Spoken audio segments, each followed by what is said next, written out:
I don't have anything resembling a proper skincare routine. Is that wrong? What I do could best be described as refreshingly minimalist and less charitably as downright lazy. But I turned 50 last year, so I thought it was the perfect opportunity to review what the experts say and decide if it works for me. So I've done some digging, I've watched lots of YouTube videos, I've read articles by beauty industry experts, and I've finally learned what a double cleanse is. In this video, I'll take you through the steps of a skincare routine for mature skin and highlight the pros and cons from the perspective of somebody with sensitive and dry eyes who doesn't want to use strong chemicals on her face, and I'll include a review of an alternative product. Plus, as a health coach, I'll talk to you about how to support your skin from the inside out. And hi, if we've not met, I'm Ruth. I make videos about healthy habits for over 50s women, and if you're returning, thank you.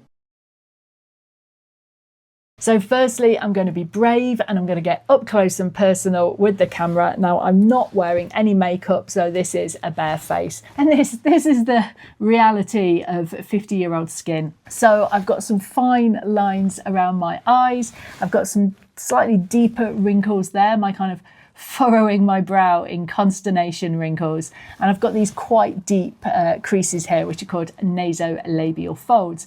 Now, I do have quite a small jaw, but I have started to notice that everything in the jowl area is just starting to head south.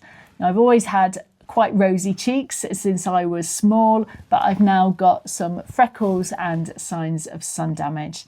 So what's going on? So when we get older, a couple of things happen to our skin. So firstly, we produce less oil, so our skin is drier, and we get less skin cell turnover.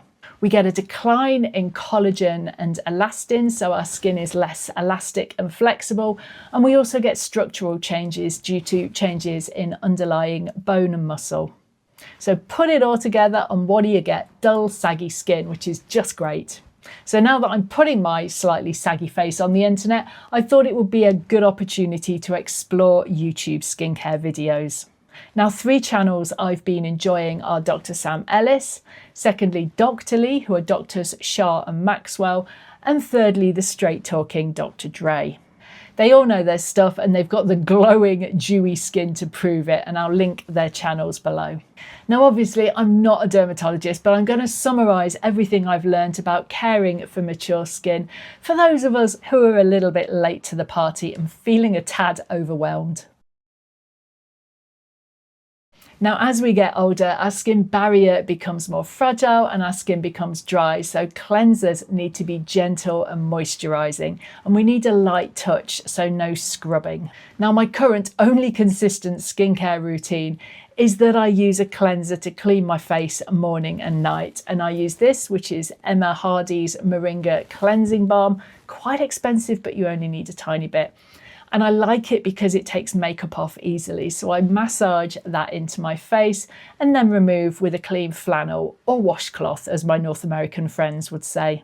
Now, one of the reasons I started looking into skincare in the first place was because Swedish company Foreo wrote to me and asked if I wanted to review one of their devices. Now, they make microcurrent and red light tools, and much as I love a good product review, that felt a little bit like running before I could walk. So instead, I asked if I could review their Luna 4 cleansing device because I thought it might help me to build a consistent routine. Disclosure time, they did send me this as a gift, but they haven't paid me or influenced the review in any way. The Luna 4 is a cleansing and massage device. It comes in 3 different versions for sensitive, normal or combination skin, and they sent me the sensitive version, which I appreciated. It comes with a USB charger and you can download an app which contains instructions and routines. And it's waterproof, so I can use it in the shower.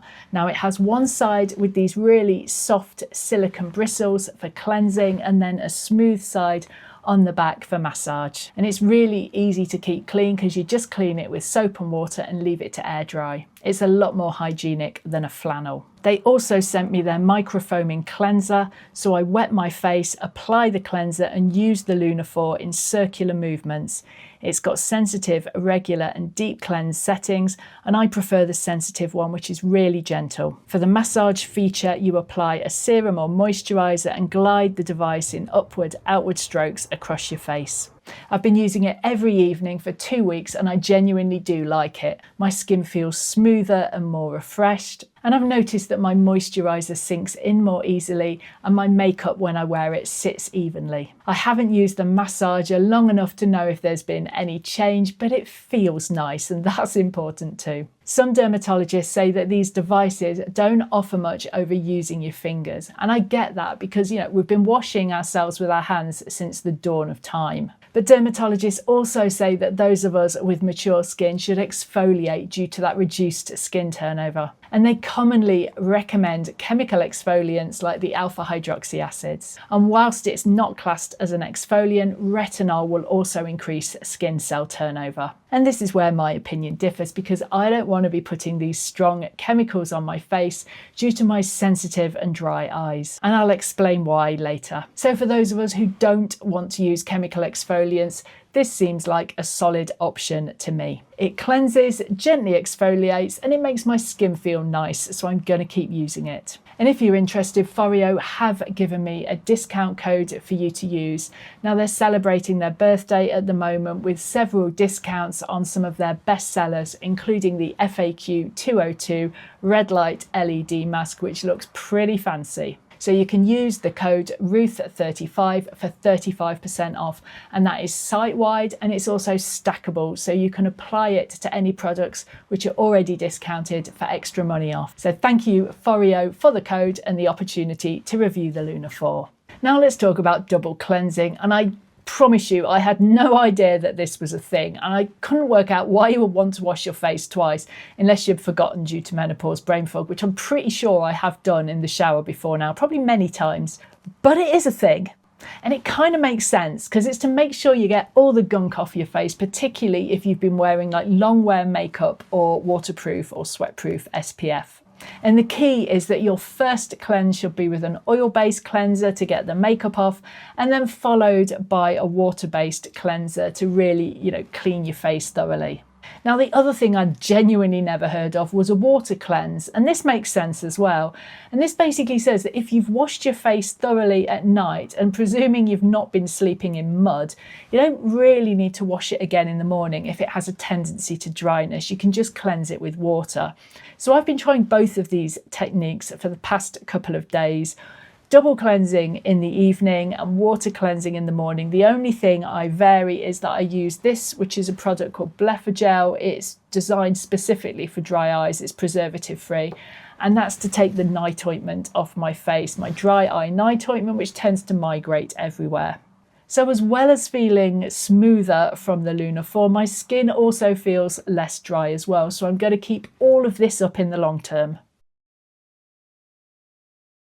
Now, retinoids come up a lot in discussions about looking after mature skin, so I'm going to explain why I say no to using them. Now, there's a couple of different types and they're all derivatives of vitamin A. Now, tretinoin is the strongest and that's prescription only. Retinol and retinal are available over the counter. So why won't I touch them? Well, they work by acting on the sebaceous glands, so they're the oil-producing glands in the skin. And you've also got oil-producing glands in your eyelids called meibomian glands, and these make the oily layer of your tears. So a quick tear 101, your tears have got 3 layers. You've got the sticky mucus layer that keeps them on the eye, the watery aqueous layer, and the oily layer that stops them evaporating. So if your oily layer fails or is too thin, your tears evaporate more quickly and you end up with dry eyes. So the concern is that retinoids could damage these oil-producing meibomian glands and lead to dry eye. And while some may think that dry eye disease is just a bit of a mild irritation, to those with severe symptoms, it can be life-altering because it really hurts. And I've made a whole video on it, which I'll link below. But that said, the evidence is not straightforward. So retinol is included in the Tear Film and Ocular Surface Society's review of cosmetic ingredients that can cause eye irritation.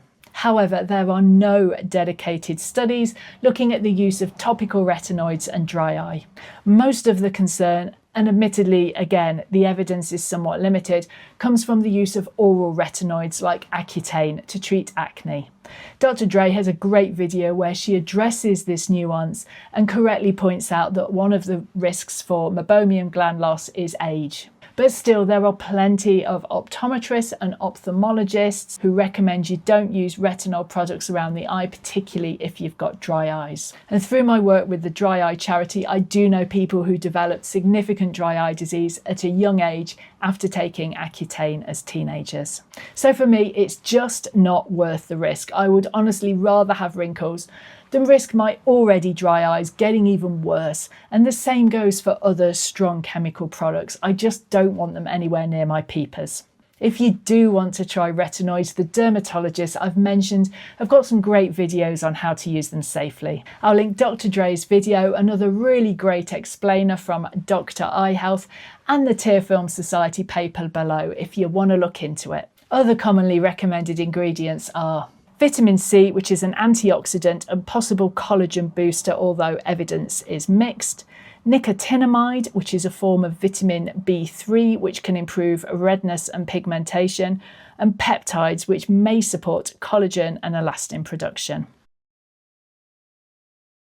Now, I'm going to confess I'm pretty rubbish when it comes to moisturiser, and I often just forget to put it on. Don't judge me. When I do remember, I use this one, which is by French brand Arven. It's called Tolerance Control, and again, it's designed for sensitive skin. Now, as you probably guessed, I'm pretty fussy with what I put around my eyes, so I tend to use this, which is a soothing coconut eye balm from optometrist-owned company Peep Club.